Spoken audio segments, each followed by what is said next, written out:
नमस्कार, देशोन्नती संपादकीयमध्ये मी ऐश्वर्या शिंदे आपलं स्वागत करते। 5 वर्षांपूर्वी उद्धव ठाकरेंनी मुख्यमंत्री पदासाठी मोठी राजकीय तडजोड केली। त्याचा त्यांना तत्कालीन फायदा देखील झाला।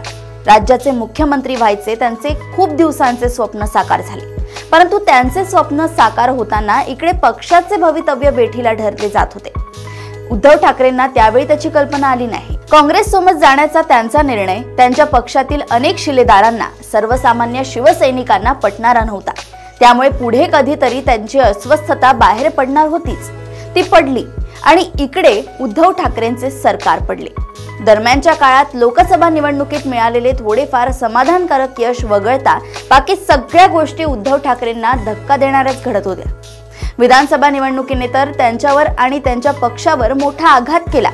पक्ष फुटला तेव्हा आपल्याकडे 15च आमदार होते, आता 20 आहेत। यावर समाधान मानायचे की आपल्यापेक्षा जवळपास तिप्पट आमदार एकनाथ शिंदेंनी निवडून आणले याचे वैषम्य बाळगायचे?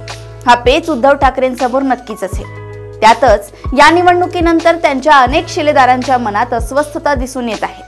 संभाजीनगरमध्ये कालपर्यंत उद्धव ठाकरेंशी एकनिष्ठ असलेले माजी महापौर घोडले दाम्पत्य शिंदे सेनेत दाखल झाले। महापालिका निवडणुकीच्या तोंडावर हा मोठा धक्का मानला जातोय। त्याचवेळी स्वतःला बाळासाहेबांचे कडवे शिवसैनिक म्हणवणारे आणि सध्याही उद्धव ठाकरेंसोबत असलेले कोकणातील बडे नेते राजन साळवी योग्य वेळी योग्य निर्णय घेण्याची भाषा बोलतायत। आपण बाळासाहेबांचे कट्टर शिवसैनिक आहोत, आपण पक्षासोबत दगाबाजी करणार नाही असे कालपर्यंत म्हणणारे राजन साळवींनी आता आपले सूर बदलले आहे। त्यांची पावले भाजपच्या दिशेने पडत असल्याची चर्चा आहे। अशा लहान मोठ्या स्फोटांच्या मालिका आता सुरू होती। खरे तर या सगळ्याचे बीज 5 वर्षांपूर्वीच पेरल्या गेले होते। काही स्फोट लवकर झाले, काही आता होत आहेत, पुढेही अनेक स्फोट होतील। अशाच राजकीय घडामोडी व अपडेट सोबत पुन्हा भेटूया देशोन्नती संपादकीयमध्ये। बघत रहा देशोन्नती। नमस्कार। ठळक घडामोडींसाठी देशोन्नती न्यूज चॅनलला सबस्क्राइब करा आणि बेल आयकॉन प्रेस करा।